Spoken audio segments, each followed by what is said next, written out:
I want to show you how the controls work and why a helicopter responds to different inputs on the transmitter. I'm going to start with the right-hand stick. The right-hand stick controls what's called the cyclic.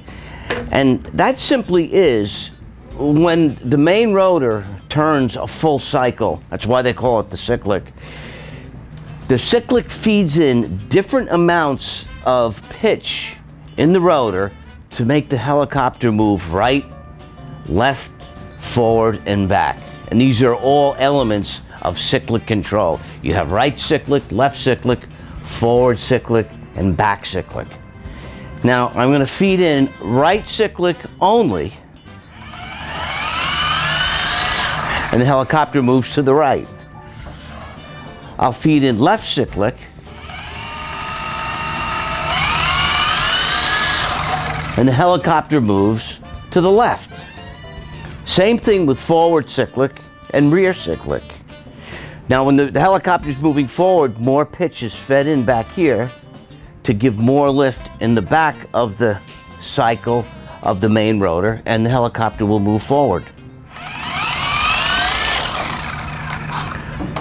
It's the same exact thing with rear cyclic. You feed in some rear on the right stick, and the helicopter moves to the rear. All right, next thing I want to demonstrate is what the left-hand stick does. Of course, you push it up, and that gives you throttle. But the other axis on the right-hand stick makes the helicopter yaw. Right-hand yaw and a left-hand yaw. And when I say right and left, I'm flying the nose. The nose, when you give it right yaw, moves to the right. Conversely, when you move the yaw stick to the left, the nose moves to the left. And that's the controls of this helicopter, and they are very basic to how a real helicopter flies. That's what's so nice about these hobby-grade helicopters. I want to show you the part on this helicopter that controls the cyclic, that feeds in different amounts of pitch as the main rotor rotates. It's called the Swash Plate, and it's a part that real helicopters have. And that's what feeds in different amounts of pitch as the main rotor goes around. Now, in this helicopter, the cyclic control is only inputted on the lower blade. It stopped raining out, and I just want to stress one more time that you can fly outside, but do it in almost no wind. These are very light and very affected by the winds. Something that might help you is this training gear. And what it does is obvious. It widens the stance. They're only a few bucks, and when you're near the ground and learning, that wide stance really helps out. Now, when you first get your helicopter, I know you're going to have the urge to take it off of a table. I strongly suggest that you do not. You learn in a nice open space. And here's why you don't want to fly off tables while you're learning.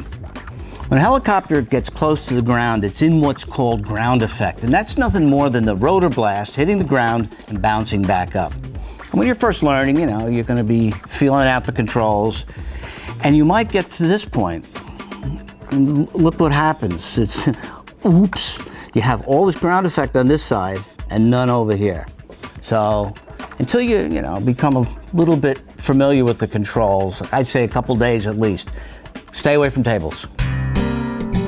There's one item you may have noticed that I haven't explained yet, and that's this. It's a weighted fly bar, and as it spins, it creates a natural mechanical gyroscopic effect which keeps the helicopter nice and level.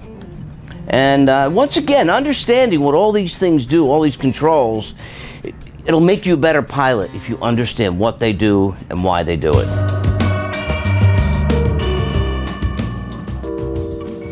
I want to take just a minute and explain the difference between a $60 helicopter that you would buy in the toy store and a helicopter like the Blade that you would buy in a hobby shop.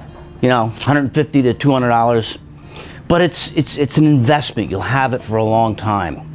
One major difference is hobby-grade helicopters have the same exact basic controls that a real helicopter has. Also, you fly around for a while, eventually you're gonna break something, a rotor blade, or you might crack the body. Every single part on this helicopter and accessories that are available for it, you can get in the hobby shop. So, say if you break something, you go to the hobby shop, buy the part, install it, and you're off and flying again. That's why a hobby-grade helicopter is an investment, and you'll be flying it a long time. So there you have it. If you want to give radio control flying a try without ever leaving the comfort of your home, these little electric helicopters are just what the doctor ordered. I wouldn't lie to you. I'm Chris Chianelli. Thank you for joining me here on the Radio Control Show. We'll see you next time.